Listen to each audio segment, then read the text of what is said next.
After losing his beloved Khadija and his loyal uncle Abu Talib, the Prophet Muhammad walked out of Mecca with a heart heavy but hopeful. This year is known as Am al-Huzn, the year of sorrow. Mecca's hostility intensified. Quraysh began open physical and verbal abuse. Da'wah in Mecca was stagnant.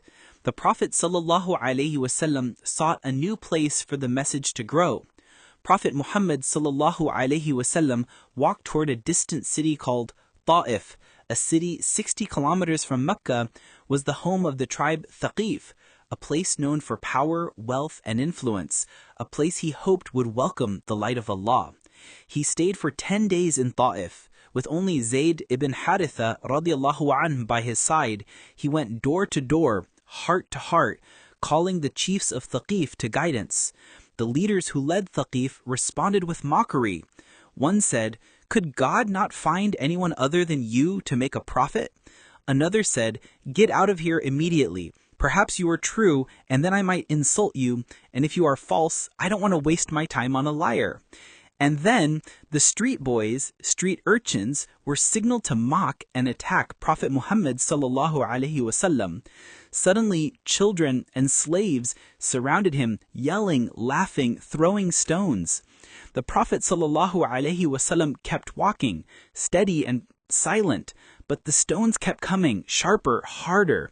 They chased the Prophet ﷺ out of the city for 3 kilometers, pelting stones until his feet bled so much that his sandals stuck to his feet.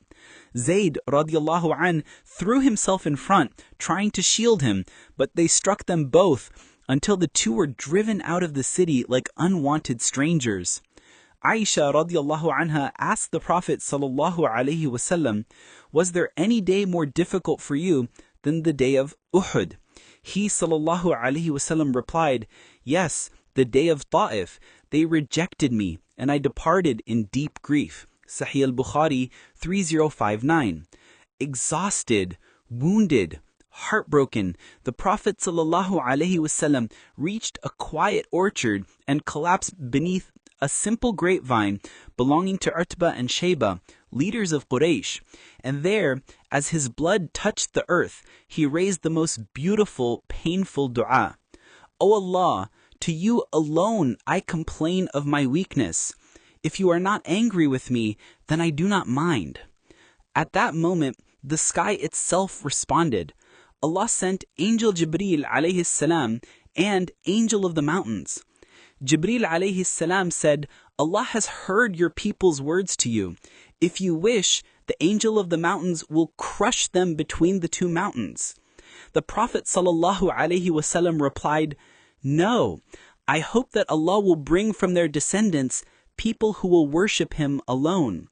This is one of the greatest examples of prophetic mercy. Hope, even when surrounded by despair. And that day, Allah sent a sign.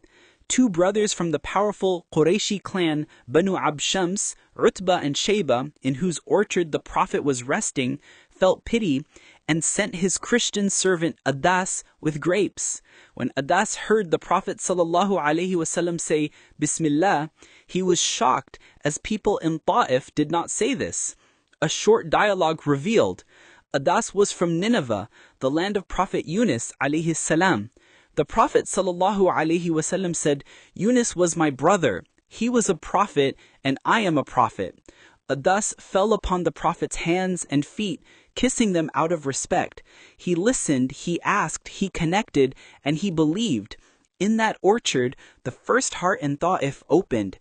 Years later, the entire city would embrace Islam, fulfilling the very hope the Prophet spoke while covered in blood. Because the day of Ṭā'if was not a story of pain. It was a story of unshakable faith, limitless mercy, and a heart that refused to hate even when the world threw stones.